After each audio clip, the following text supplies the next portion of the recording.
Hoy no veo caritas nuevas, todas son conocidas, así que vamos a entrar de lleno al mensaje. Hoy quiero que hablemos de un tema, que la verdad, solo el mencionarlo a veces nos da escalofríos. Muchos de nosotros hemos sucumbido delante de este tema que hoy voy a hablar. Este tema ha venido a incomodarnos en más de una ocasión. Nuestra fe se ha desplomado delante de este tema.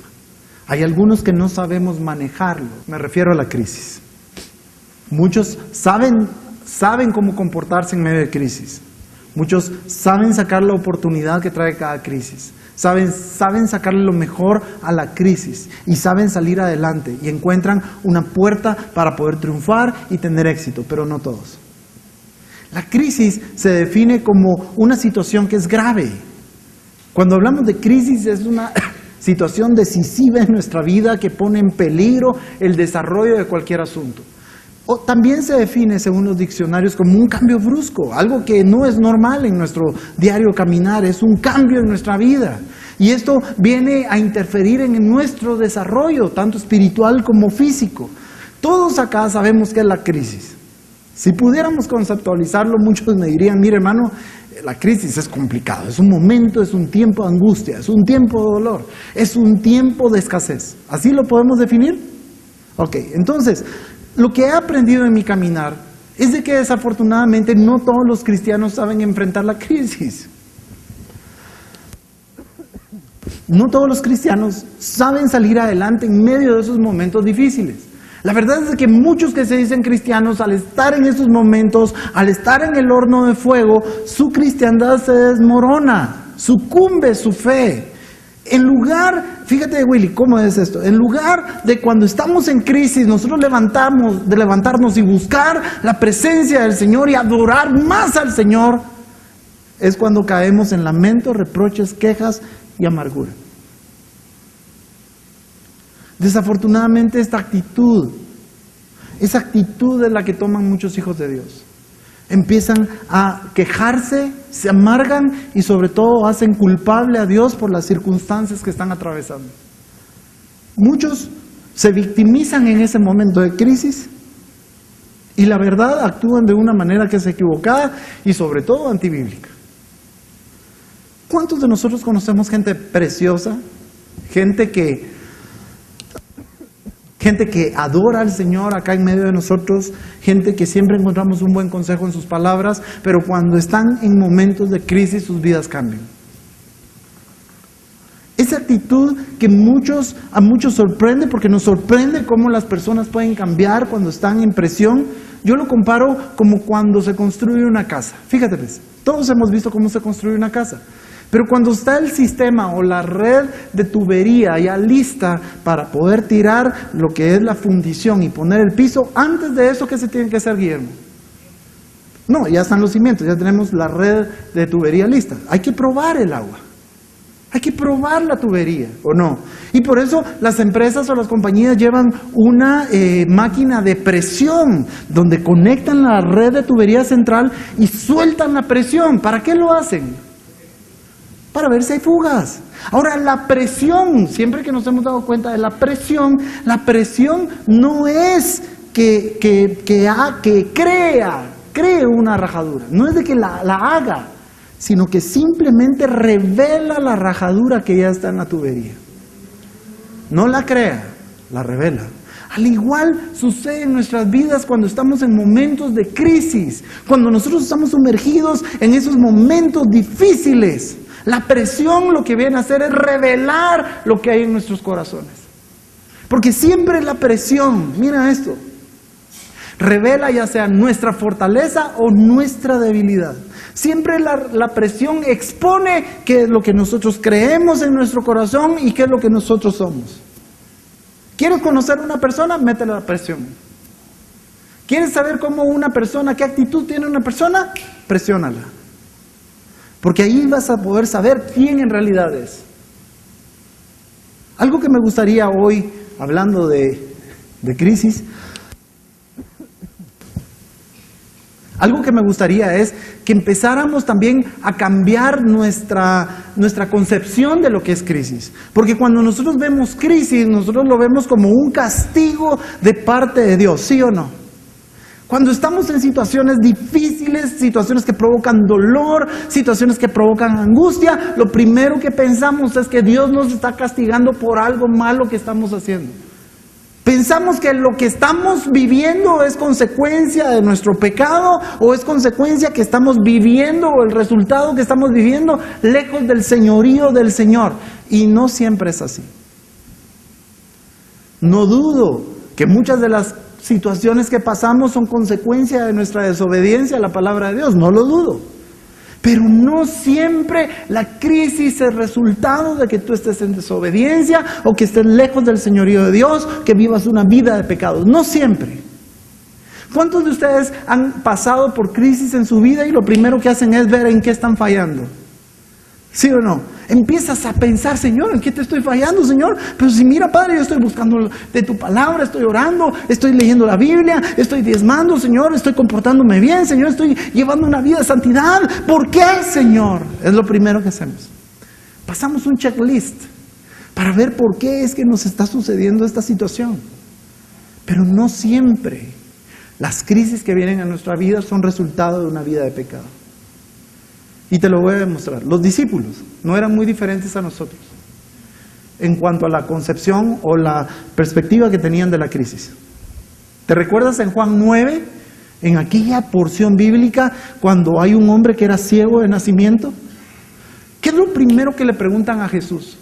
Señor, ¿este o sus padres pecaron? ¿Quién? ¿Quién fue el pecador? ¿Este o sus padres? ¿Por qué? Porque rápidamente creemos que las situaciones malas, las situaciones de fricción y dolor que vienen a nuestra vida son consecuencia de pecado y no siempre es así. Por eso el Señor les da una enseñanza maestra y les hace ver algo muy importante y les dice, hey señores, no es así. Sáquense esa forma de pensar porque no todo el dolor que viene a sus vidas es por consecuencia de pecado. ¿Sabe por qué este hombre está así? Porque las obras de Dios se deben de manifestar en él. Eso es lo que dice la palabra. ¿Qué es lo que pasa? El Señor quería hacer un milagro poderoso en el ciego y que todos los demás fueran testigos de ese milagro. ¿Te das cuenta? No todo el dolor, no todo el sufrimiento,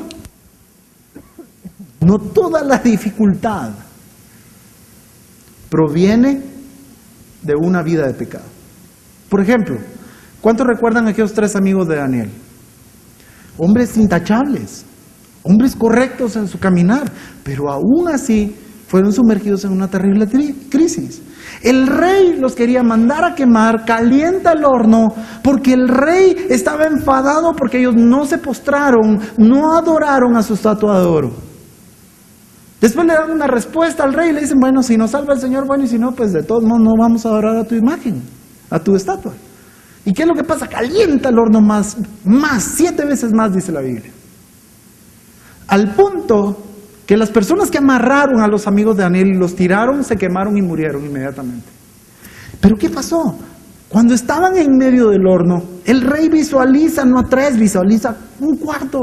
Y el cuarto era como el Hijo de Dios. El cuarto era un Dios que estaba allí en medio de ellos. El rey se escandaliza. El rey pregunta qué estaba pasando y los manda a sacar del horno de fuego. Pero quiero que veas el versículo que tengo acá. Quiero que veas lo que dice Daniel. Dice, todos los alcaldes, prefectos, gobernadores y consejeros que estaban allí presentes se acercaron a los hombres. ¿Todos qué dice? Di conmigo, ¿todos qué? Wow.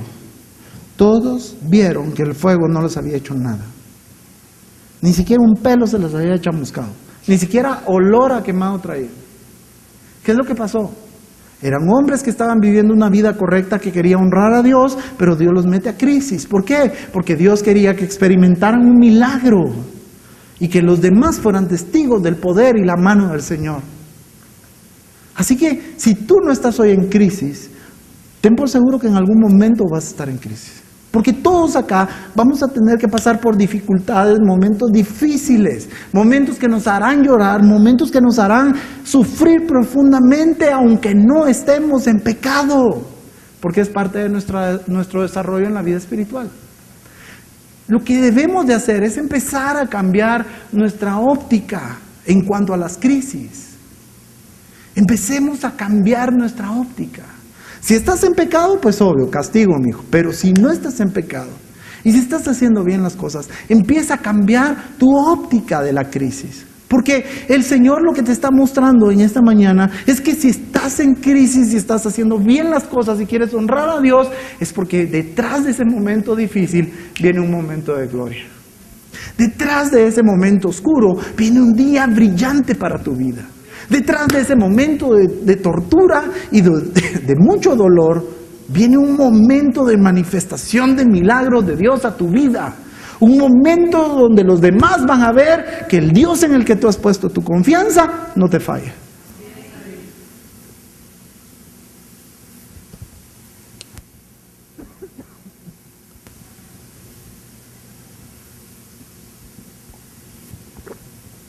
¿No te has dado cuenta que siempre la intervención de Dios contradice todos los pronósticos humanos? Siempre que estamos en crisis, siempre, pensamos que no la vamos a hacer. Pensamos que nos vamos a morir. Pensamos que vamos a sucumbir. Pensamos, Guillermo, que nuestra empresa va a quebrar. Pensamos que las situaciones adversas se van a levantar de tal manera que no vamos a poder salir adelante. Pero Dios siempre tiene la palabra final. Y hasta aquí, señores, todos hemos pasado por crisis, pero hasta aquí Dios no nos ha soltado. Hasta aquí Dios nos ha ayudado. Así que hoy, ya teniendo claro lo que es la crisis, quiero que vayamos a ver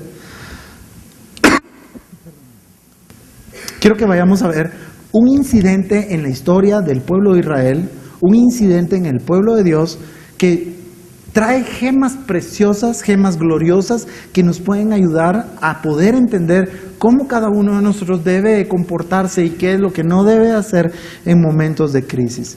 Mira lo que dice la palabra del Señor y quiero que abras ahí tu Biblia y que lo tengas un buen tiempo porque ahí vamos a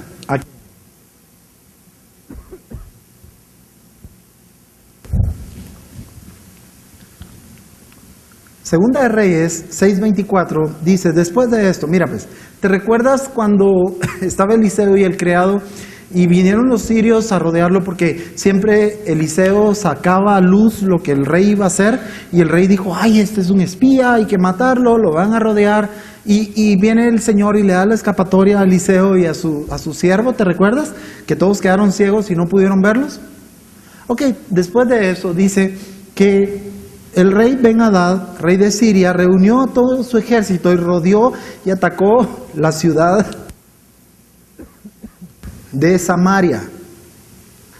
Los soldados no permitían que nadie entrara a la ciudad con alimentos, por eso hubo gran escasez de alimentos en la ciudad. Fue tanta el hambre que la cabeza de un burro se vendía por 80 monedas de plata, en otras versiones dice 80 ciclos de plata. Y 2 tazas de estiércol, que es de paloma, se vendían por 5 monedas de plata. El rey de Israel estaba caminando por el muro de la ciudad y escuchó a una mujer que gritó, mi señor y rey, por favor ayúdame. Mira lo que dice pues. Por favor ayúdame. El rey de Israel le dijo, si el Señor no te ayuda, ¿cómo puedo ayudarte? No puedo dar grano del lugar donde se trilla, ni vino del lugar donde se pisa la uva. El 28. Enseguida el rey le preguntó, ¿pero qué te pasa? Ella dijo, esta mujer me dijo, dame a tu hijo y nos lo comemos hoy, y mañana comeremos al mío. Mira el siguiente. Dice, así que hicimos un caldito de patas, hicimos un caldito de pollo, hervimos a mi hijo y nos lo comimos. Al otro día le dije, dame a tu hijo para que lo comamos, pero ella lo escondió. Cuando el rey escuchó lo que dijo la mujer, rompió sus vestiduras, esto es sinónimo de impotencia. Mientras caminaba por el muro, la gente vio que llevaba como ropa interior la ropa áspera, que significa que estaba triste. Wow. Todo comienza con un ejército enemigo. El ejército enemigo tuvo la estrategia fantástica y audaz de interferir con el fluir normal del comercio de esa ciudad. Y pronto las condiciones dentro de la muralla fueron caóticas. Pronto las condiciones fueron desesperantes. ¿Y dónde lo podemos ver?